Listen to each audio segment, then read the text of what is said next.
Hi everyone, welcome to Pineapple Chat here on Being More Pineapple. Let us know your thoughts on our chat and drop your comments below. Enjoy! And one of the guest speakers we actually had was a lady called Caroline Cox, and she's a fashion historian. Mhm. And she's done a lot of work with like Sassoon and people like that, and really started to build like the culture and whatnot behind the history of fashion. And one of the things which we all then were just like, oh my gosh, the shame. She said, yeah, I find it really hard to understand and really dull, and everybody's just so boring. Look at me in my house, and she's like surrounded. It literally looks like a thrift shop, like it's a charity shop, just stuff everywhere in the nicest possible way, like as a complete, well, fashion historian you would expect. She's like, I just find it so boring. Everybody nowadays has grey houses. How is anybody meant to be inspired in a grey house? I'm like, it just reminded me of it because I'm looking at our screens. I'm like, oh, yep. Beige, beige, great. It's also really easy to keep neutral and clean. So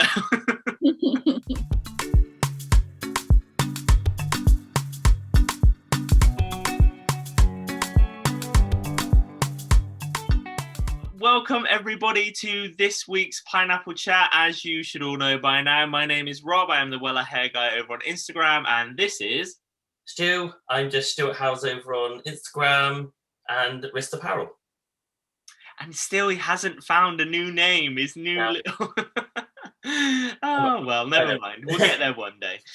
Today we have a very special guest. Came as a recommendation from one of our previous guests, Mary, and I think is going to really help to open up a slightly different conversation than what we've had on Pineapple Chat, which I'm really sort of excited for and looking forward to. So without further ado, today's special guest is Rebecca. She is she is the founder of Sculpt. So she's a personal trainer, she's a coach, she is a body positivity activist, and is really into sort of wellness and the history and culture of self-care. And really, I think without, you can obviously explain what you do better than I can, but I think with the thing which really resonated with me is this emphasis on having a long-term focus on health and happiness. So it's not just specifically about being a personal trainer. So yeah, Rebecca, welcome. Thank you. Thanks for having me. That's okay. Is there anything you'd like to add to any of that? Have I missed anything off?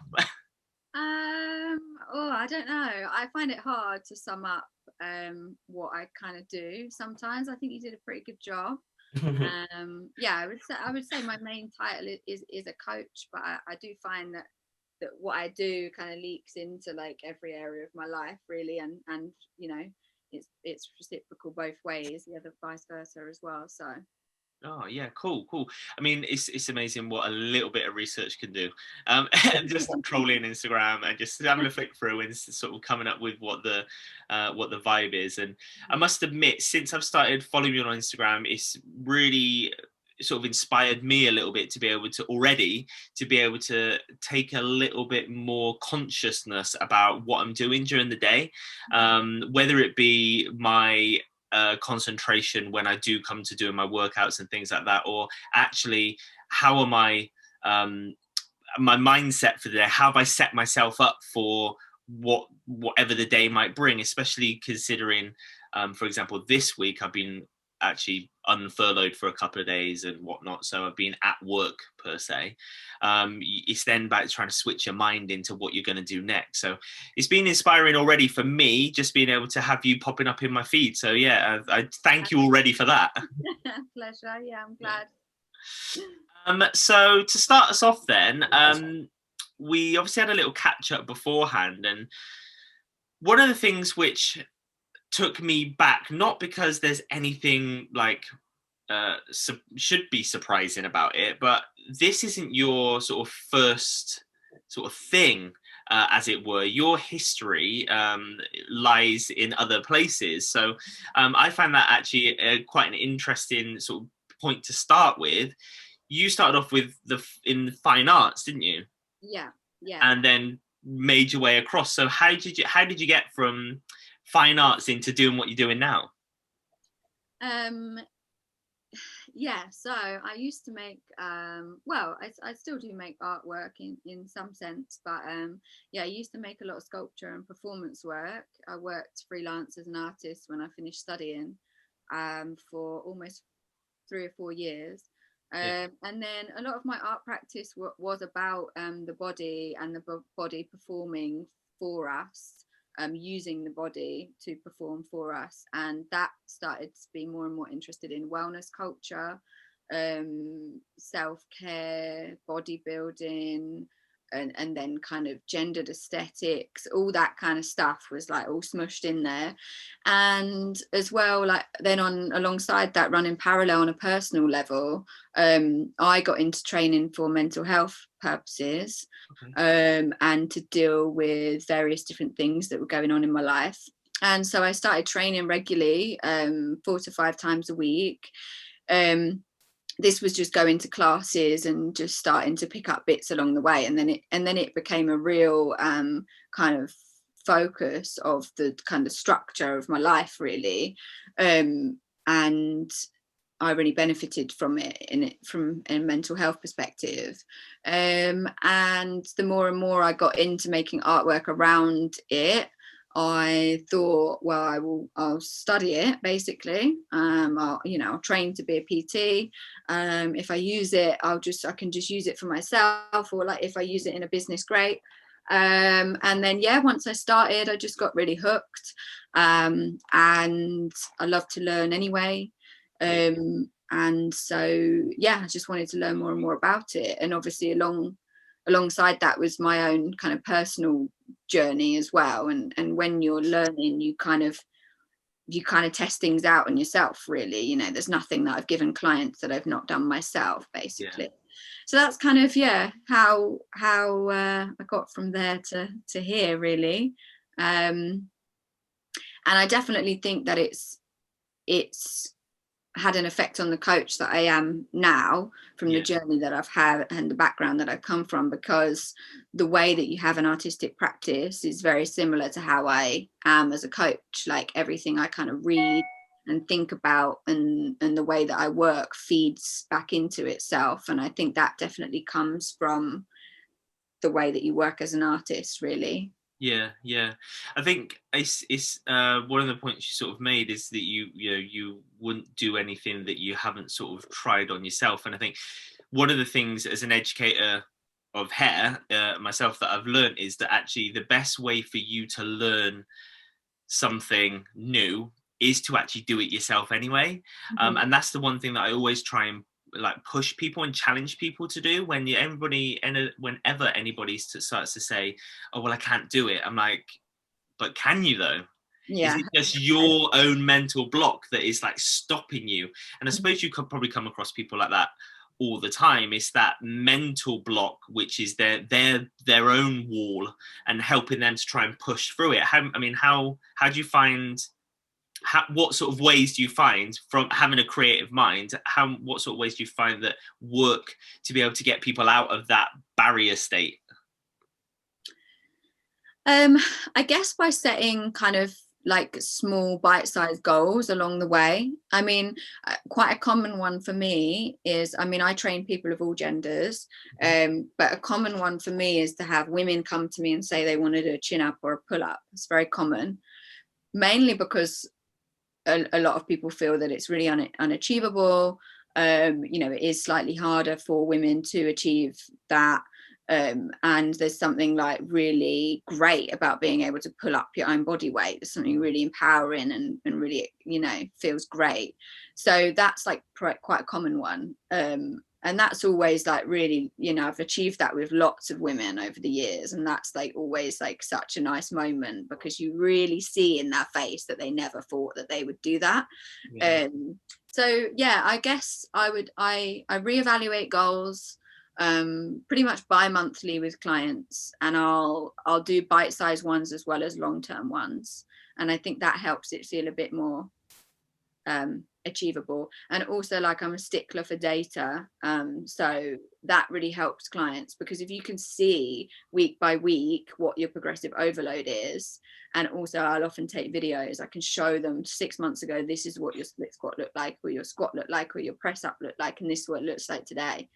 That's so helpful. Yeah. Yeah.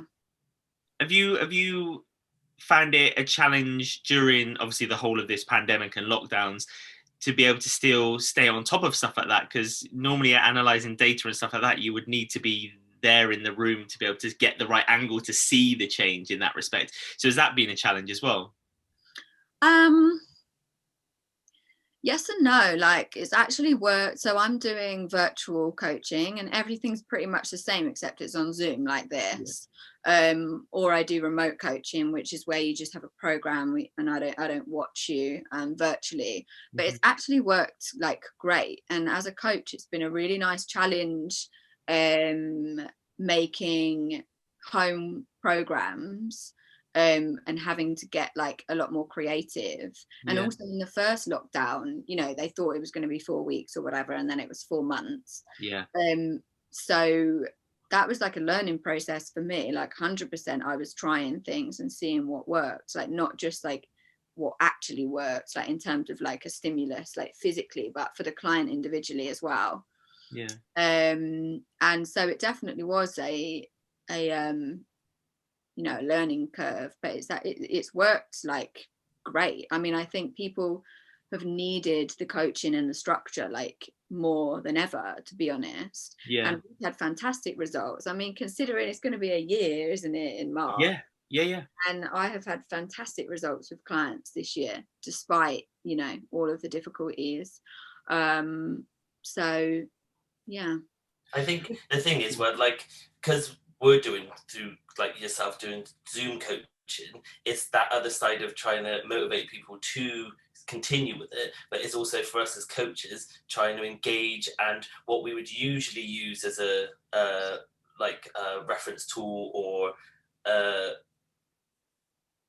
try this, we're now having to figure out ways of doing it without being physically there to say like, oh, if I put you here, or if I can, and it's that whole thing of retraining to use your words in a different way. Like, I bet when you're talking to someone, you've got 3 different, like we do coach classes, so we'll have 4 different people with 4 different levels, and you've got to try and articulate everything without your body in a way, because you have to be so connected. How have you found that with like talking to people through the Zoom?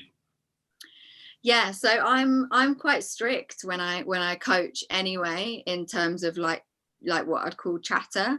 And I'm known on the gym floor for having a timer that beeps and things. I like to separate the chatter and talking about everything else to do with coaching, which of course there's lots outside of the time that's the gym floor, because one of the things, you know, the benefit that you get from being fully focused on your reps and your tempo and the mindset of getting into this is now training gets you so much more out of your session than if you're trying to talk about a million things at once and do your rep and do your tempo and whatever. So it's actually been quite good, one, because most of my clients are used to me keeping quiet through their sets. They count their reps, and I often coach 2 people at once as well.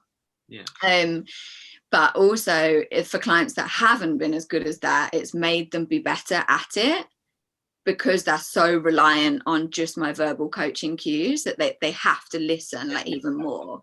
So it's actually been quite good for those that get a bit distracted, or it's actually been quite good. Get away with like just going, oh, I can see someone else doing it, I'll just follow what they're doing. But now it's like, no, they have to like, because there's no one with them, they have to listen. So it's actually been kind of good. I have had like one client who's a bit of a chancer, who I'm like, have you frozen, or are you just to get them a longer rest time? He goes black. But a few of them, people dip out of screens when they're doing sit-ups and press to be like, are you still down there? And you just see a hand appear and you're like, are you doing it? Yeah, exactly. I think everybody's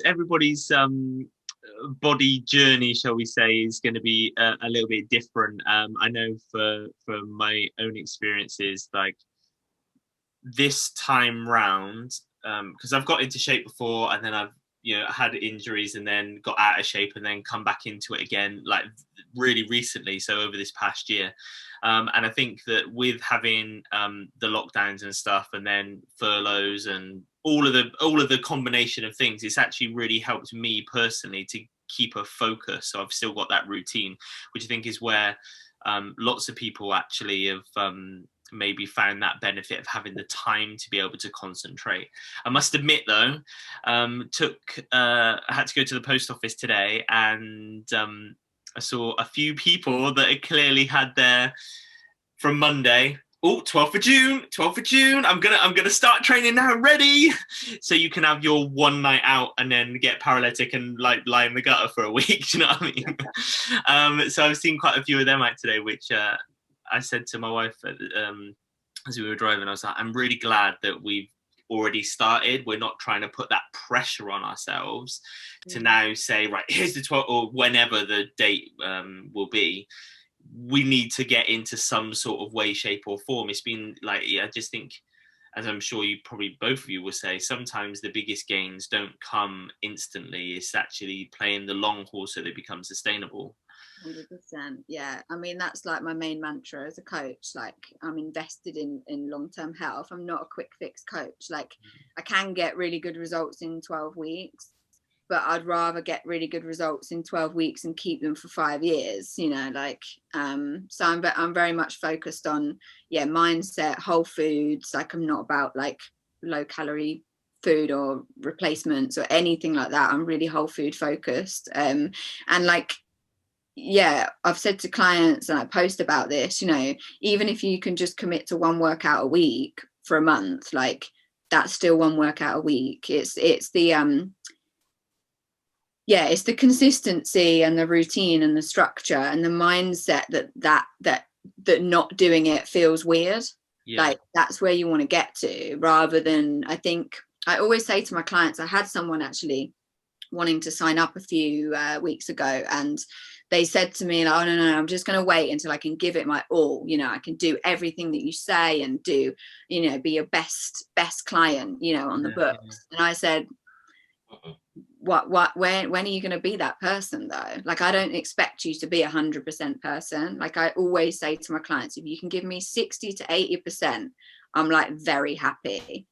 And if we have 60 to 80% all year, you're going to be in a pretty good place mentally, physically, and long-term health wise as well at the end of the year, than if you do bursts of 100%, which you can't keep up with, which also generally don't lean into very healthy ways of achieving weight loss or whatever it might be that you're achieving. So I think it's that mindset thing of, I bet like yourself, you get clients who come in and want to be able to do 101 things and get to that place, but it's just trying to not curb them, but just help them realize that it will take time. And then, like you said, you go back and say, well, look what you've done. And I think for a lot of people, that's quite a good thing, which people forget. So like, as a CrossFit coach, people come in and are daunted and want to be able to do all of it, but you just say to them, a little bit at a time. If you've never done, so we've had members who have come in and can't do a sit-up or can't do a press-up, or they can't step up onto something without it being a real struggle. And those, I don't know if you find it, I find those clients or members more encouraging and inspiring, because like you said, for someone to get their first pull-up is huge, but then you've got other clients who want to get 100 in one go. I found, like, looking back, it's the clients who never believed they could, who then all of a sudden gone, oh, and you can see the thing click in their mind that they go, oh, it works. Oh, so I know I need to do that with you. Has there been any clients which have like stuck with you, have gone like, oh, now they've inspired you to just go, come on, let's keep going? My clients inspire me all the time, to be honest. Like, I mean, particularly this past year, the way they have committed and shown up and just kept going with the same routine, logging the data, doing the program, sticking to the plan. Like, no one's been on like, horrible nutrition, like fat loss phases, because I've just said to them, like, absolutely now is not the time. Like, unless you want to do a photo shoot, or you're going to say to me, like, Rebecca, this is literally my only goal, then if I think it's achievable, we'll work on it. But generally I've been like, now is not the time, like, for that. Yeah.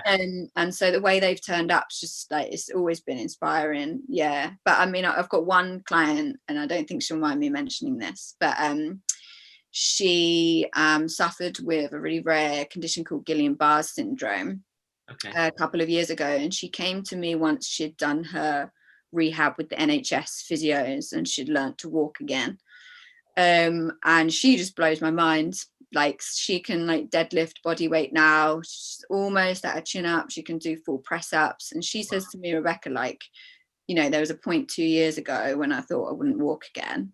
And she used to run before she got unwell, but she's never been strong like she has now. She's stronger than she's ever been, and that, like, she's just incredible. Yeah. And her work ethic is amazing. She's quietly chipping away, doing what it says on the plan, you know, like, she's amazing. Yeah, we've got a gentleman, and I refer to him as Dad because he's been around for the longest time. I've got a really good relationship with him, and he had like a heart bypass and everything, and we could have lost him years ago.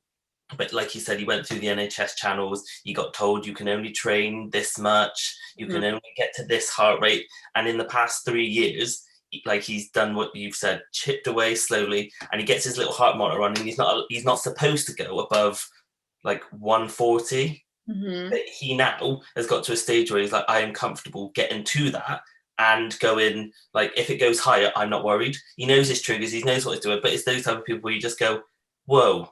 There's a lot of people who come in for aesthetics or just being able, I want to lift this.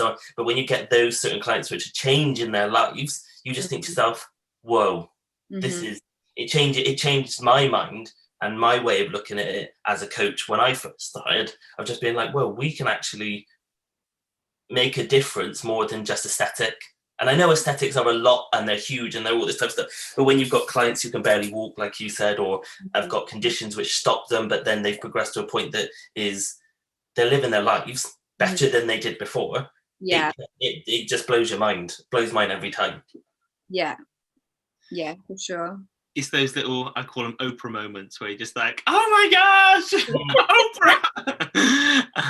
So yeah, we've obviously mentioned quite a bit now about how you've been able to inspire, motivate, and get people onto the right tracks to be able to achieve the goals that they want to in the way that you do. But you've when you sort of tend to have a little look through your Instagram and things like that, you know, actually your personal journey has been a phenomenal one in itself. I know recently you put a story out saying about, do you want to see more client journeys or do you want to see more of the personal stuff? And you had an overwhelming amount of people which then actually said, we want to see the personal stuff.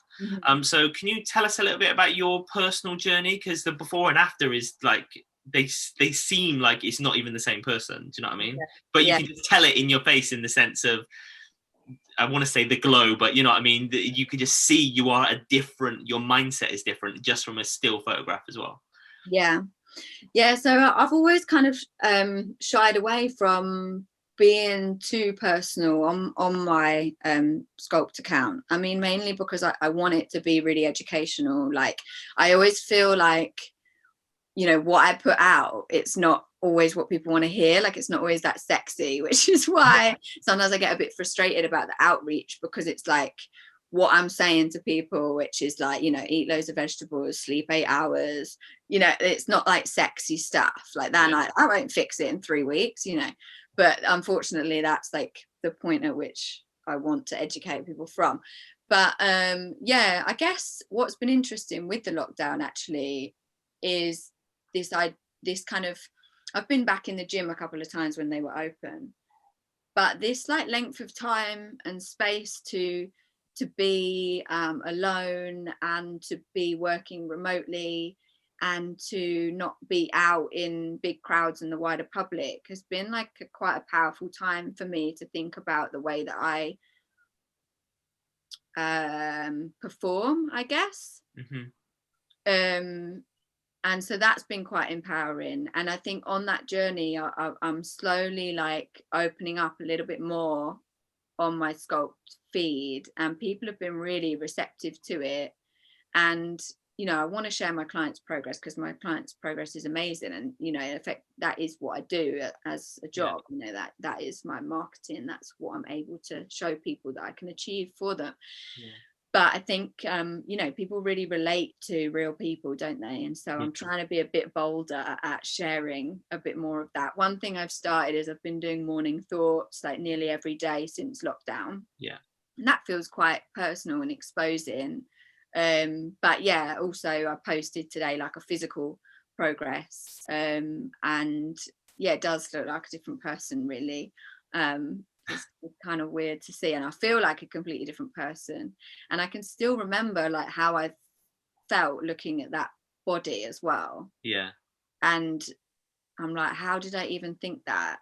Like, yeah, so it's crazy. It's very helpful for people, like you say. People voted like way over to see personal progress. So I bit the bullet and did it, and I will share a bit more now, I think, in the future. But it's scary still, It is. I've got used to the fact personally, because of the job that I do and going into salons and doing training and whatnot, and then I'm in their space. It's not they're coming to my space, I'm going into their space. I suppose I've got over the fear of feeling like I'm public property, and like what you share and what you don't share and things like that. And don't get me wrong, I've still got a filter. Like, there are certain things which I don't share with people. Like, I think that's natural and you should have those boundaries.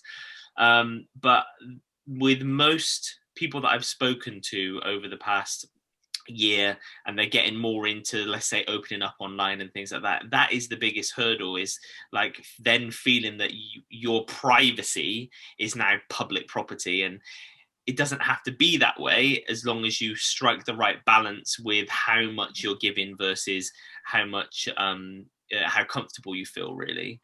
So I do definitely think that having that personal approach will actually stand up as well now, because as we know, like, Instagram is, for want of better words, is is fake news. Do you know what I mean? There's lots of it which lots of people take too seriously, and we can easily just let it go. It's not a problem. It's it's somebody putting a filter on and doing this, that, and the other, and it's absolutely fine. You got to take it as almost like the entertainment side of social media, like a bit like TikTok in a video form. But I do think that there's more people now which are connecting a bit more personally, that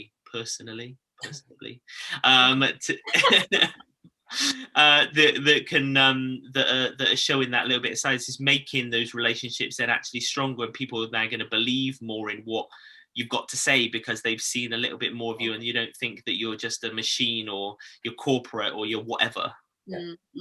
I think that another big side of it is, if you can be a bit more personal to yourself, then there's that representation for someone else. So if you have these issues, the big step for you of just posting it could be something huge for someone else who hasn't got that representation in this picture perfect world of like, oh, I'm filled to this, or my life is this. Because like I said, there's enough accounts where you scroll through and you're like, they've never had a bad day, their life looks perfect, and you do compare yourself. But I think having that personal side, which I found with my personal account,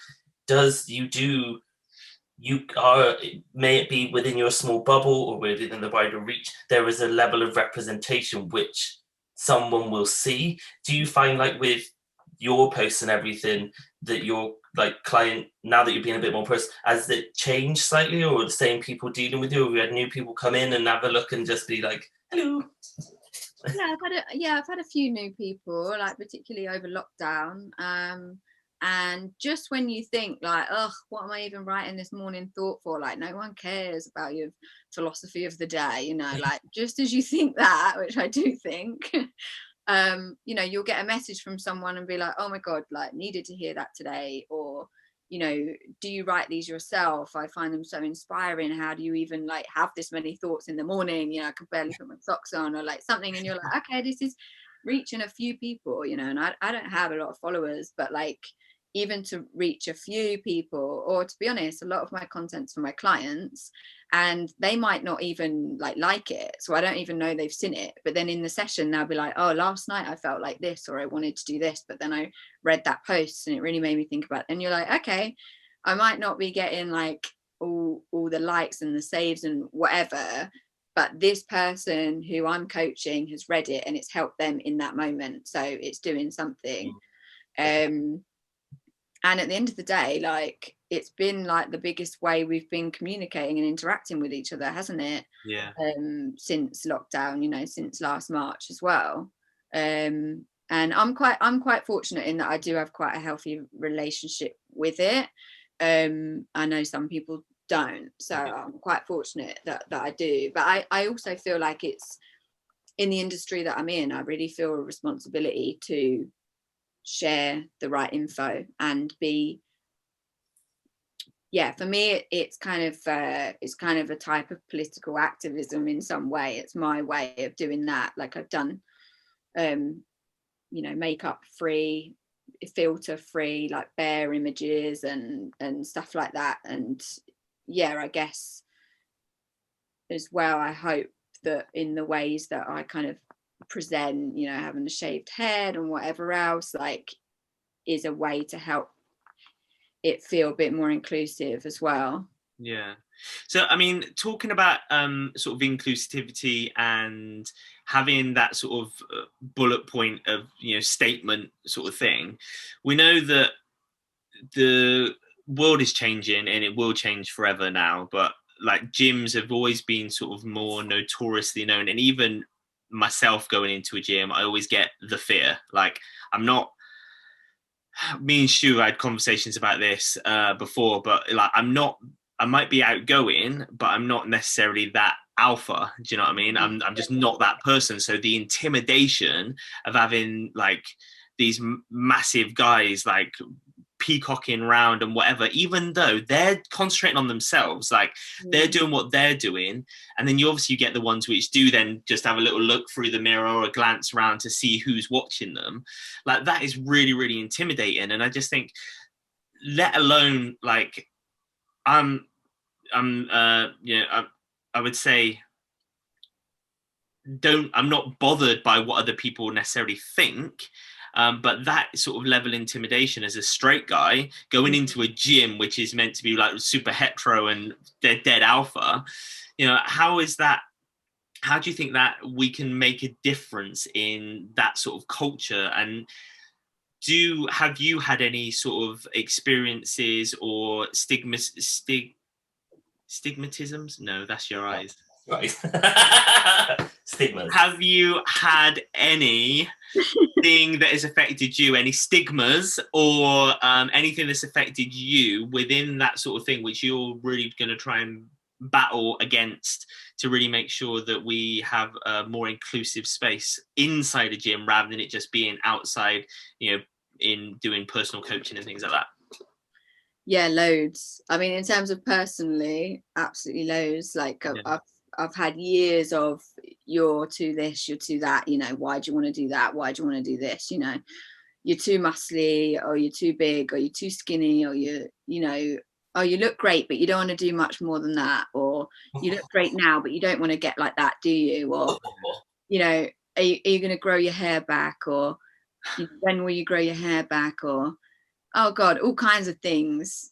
And I guess that's what I mean about this unique opportunity to almost like take yourself out of some of those environments that exist in the workplace and outside of, you know, not just the gym, but office, workplace, like wherever it is, and really like think about like what parts of yourself you're kind of performing for that crowd. And I think that's been really nice for me the past year. Does that answer your question? Sort of. Yeah, no, it does, because it's about trying to just recognize the fact that I think sometimes people can get so put off by certain certain things which we stereotypically see in a gym setting or anything like that. And I think that there's quite a few people like just exactly like what you were just saying, you know, even with me, you know, you're being too straight about things, you're being too camp about things. And I've always had that stigmatism just because I'm a hairdresser. They look at me and I'm a bit flamboyant and whatnot when I'm on show. Like literally, I used to work on a cruise ship, right? And on the back of the cruise ship door, before you went out into public areas, it says, put your smile on, you're on show.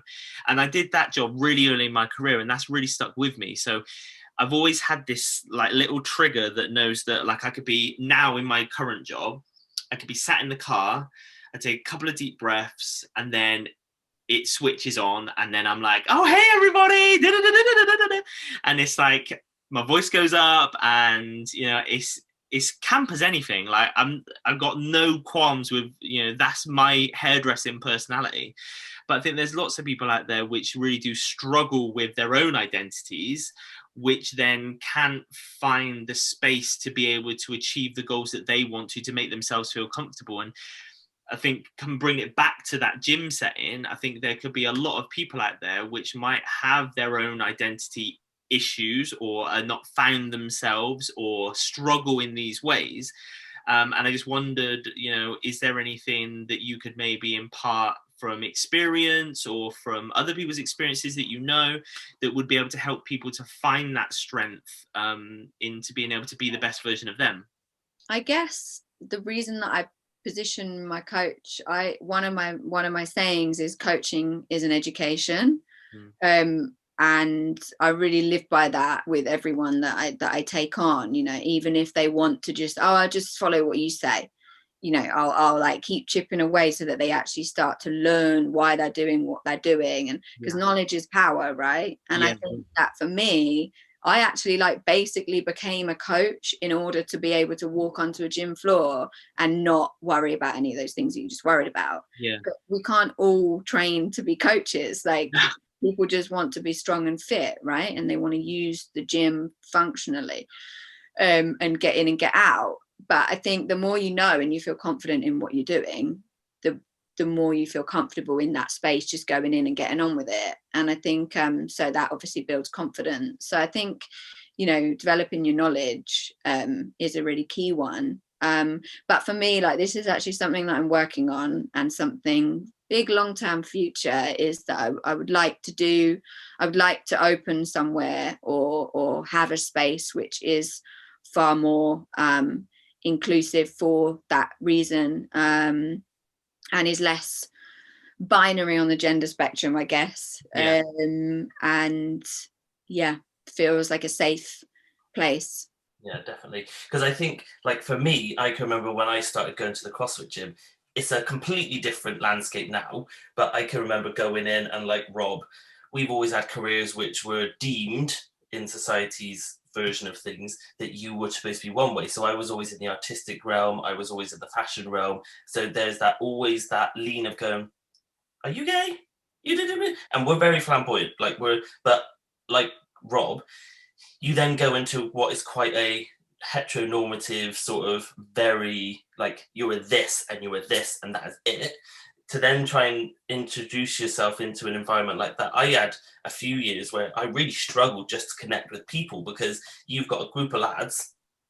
When I've always been around like sort of female or female presenting people, it's hard to then go into a hyper masculine, as they would deem it, situation, and then try and find that common bond with that type of person. So I had like 6 or 7 male friends. I can't never take away the fun times out with them, but there was always that disconnect, because you never felt like, I always felt like the old one out. You always feel like the old one out. And I think what is really interesting and exciting with like your vision and what you want to be doing is like having that representation of saying, we're shattering those things of saying like, if you're going to go to the gym, you've got to be this big muscle man, you can do this, you can do that, you does this type of job, who goes there. Or if you're a lady coming, you're looking to have this hourglass figure with perfect hair, perfect thing. Like we've had quite a lot of women come to us and say, like what you said, I just want to do a pull-up, or I want to get this. And it's how they've changed their mindset. Like my mindset on how a woman's figure and a man's figure from 6 years ago has changed completely, because I was one of those people who was like,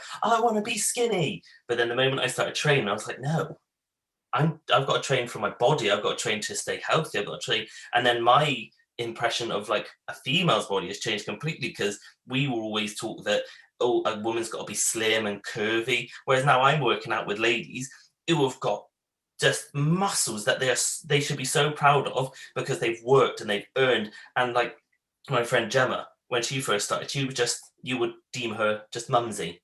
Little bit fluffy around the edges. Now she is a ripped goddess, and I will not have anybody say, you challenge anybody, say who's the top 5 figures you want in this place. Any man in that place would be like, I want Gemma's body, because you can see the effort and everything. But if you took her out of this, you'd have some people look at her and be like, oh my god, you're too muscly, you're too this. And I think what you're trying to do is absolutely amazing, in the sense of breaking down those stereotypes that a muscular body isn't a masculine body. It's a functioning, hardworking, like mental thing of just going, no, I decided to do this. And I think having that representation in yourself and saying like, I don't need to have long hair. I'm me. I don't need to be what you think is right. We should all have our own views on, and it makes everyone different. But I think to then have people who force that on people, or say, no, you're wrong for being that way, I think that's where we need to, like, say, with your personal thoughts being spread, or like your vision, everything, we need more of that to then be able to break those things of like saying, no, this isn't a masculine thing, this is just something we do. Like hairdressing, it's not a feminine thing, it's just a job. The gender norms should be knocked away. Why can't a man, a male presenting person, do hairdressing or be a dancer or be a creator? And why does a woman, female presenting person, have to be a beautician or a mother or this? Why can't they go and work on a construction site which is deemed, do you know what I mean? And it's trying to break those walls down of that gender stereotype, and of just down to simple things of like pinks for girls, blues for boys. Yeah, for sure. You could talk for hours, couldn't we?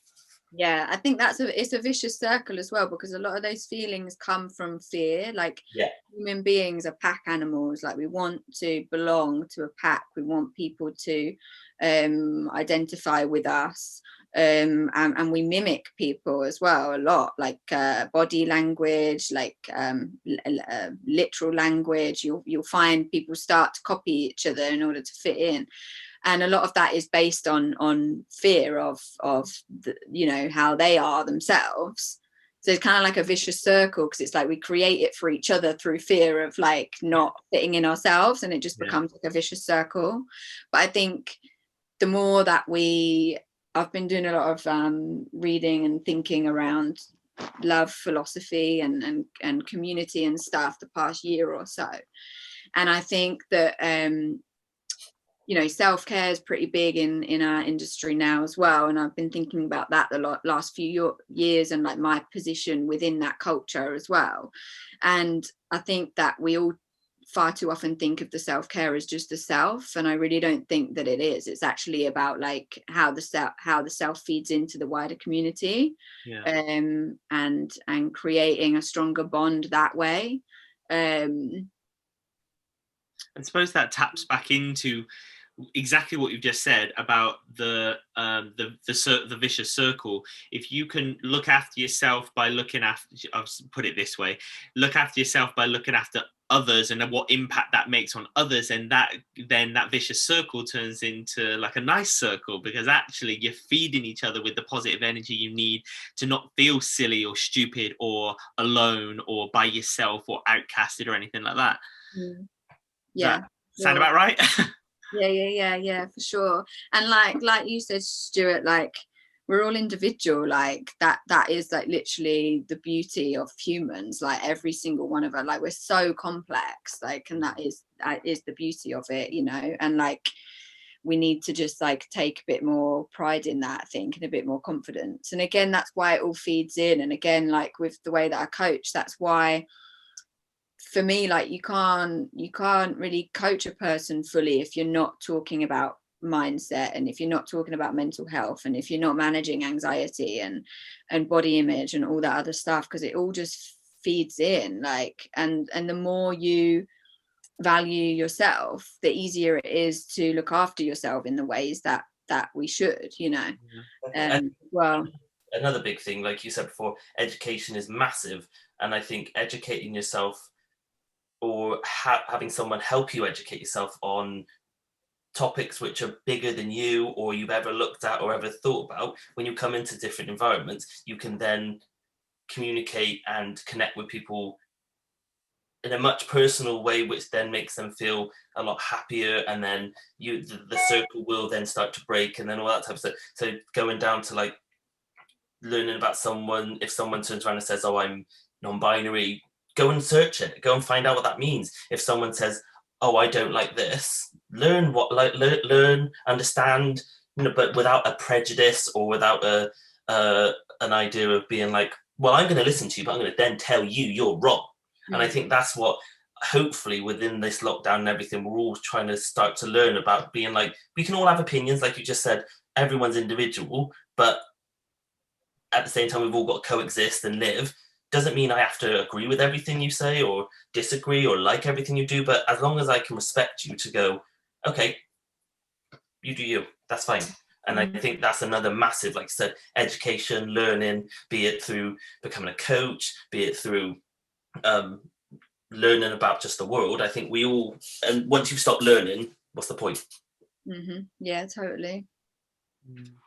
I think there's a lot to be able to take away from lots of the conversation that we're having, and I'm just checking the time as we're talking. This, like, the time has flown by. I'm pretty sure there's probably so much more that we want to be able to talk about, but as part of Last Orders, is there anything that that you wanted to be able to sort of discuss or talk about that we haven't got round to talking about? Is there anything that you want to sort of put out there into the world to start the conversation? Well, I've been thinking a lot about love ethic. I did some writing about this recently on a mail out that I do, and I think that the love ethic is a really nice way of encompassing self-care and community care all in one. So I guess I would ask people to maybe go to my socials and stuff and have a read around that. There's an incredible book by Bell Hooks called All About Love, which is one of many that I've read throughout lockdown, which I would really recommend. And I think just encourage people to start thinking about caring for the self as caring for the community, and like me and Stuart were saying as well, like having kind of more long-term or performance-based goals, working on that value of self. And it's amazing how many of the other things just slot into that then. Yeah, exactly. I love it. It's definitely lots of bits of this, like I say, I'm going to be taken away with me, let alone what I've already got from you from watching your socials anyway. So that, my lovelies, is it. Thank you so much for joining us and imparting lots of your wisdom with us today. I think you put a lot of time, work and effort to be able to get into where you are now, and I personally feel and think that actually with the goals that you've got for you, yourself, your business, and like the community around you and things like that, I think you're going to go from strength to strength, even more so than what you already have now. And I'm really looking forward to the day that you do get that space, and I'm going to be able to come and visit you there and, have a session and do all of that, because I think being inclusive, I think, is really, really important nowadays, even more so than ever. So well done for everything you've done. Good luck for everything you're going to do in the future. Thank you so much for coming on, and we really look forward to being able to hopefully catch up with you again one day. Well, thank you so much, guys. Thank you. There we go. So I will now. It's always dead awkward. we just got one more thing to do, but we need to round it up and actually make it feel like we've gone. So it's the one bit I hate about doing these. It's like, don't go anywhere, please don't press. You gotta do the pretend, but like, oh yeah, goodbye. Yeah, I'll edit that out anyway. Let's go on a musical journey. Rebecca's Pineapple playlist is like a musical story with some absolute bangers thrown into the mix. So look up Rebecca's Pineapple playlist on Apple Music and Spotify. You can search Being More Pineapple, hit download and subscribe. And then tag us in your photos of where you like to listen to the Pineapple playlist over on our Instagram page. Also over on our Instagram page, every Monday, get involved with the Pineapple Community Challenge. Swipe across to our IGTV and you'll be able to find the previous challenges in the Community Challenge series. Don't forget to tag us in at Being More Pineapple and use the hashtag Pineapple Community Challenge. If you haven't already, hit subscribe and don't forget to ring the bell so you always know when we release new content. Please like, comment and share so we can spread more joy, creativity, inspiration and motivation throughout the world and with your friends. Let us know if there is anything else you want to see, plus if you know someone who has an interesting point of view or a story to tell, drop it into the comments below. Thanks for watching, and until next time, from here in the Fruit Bowl, we send you peace and love. Be kind, stay safe, and stay connected.